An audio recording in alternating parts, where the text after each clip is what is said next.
Matariki hunga nui, matariki ahunga nui, the many faces and mana enhancing opportunities brought to us tonight by you guys, your faces representing all those waka, all those maunga, all those tipuna before us, the past and the present, ourselves and the generations yet to come.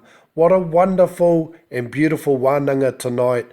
I'd like to thank you all personally as the kaiawhina for tonight.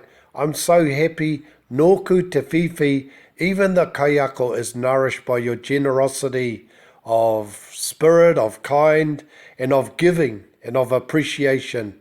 I appreciate you guys. That was awesome. I look forward to seeing you again tomorrow if you wish, 7 p.m. Kiwi for our Maramataka Hauora. Come relax just like you did tonight. Maybe able to move, don't be shy, lose that shyness. And if not, I'll see you on Tuesday for our next wānanga reo.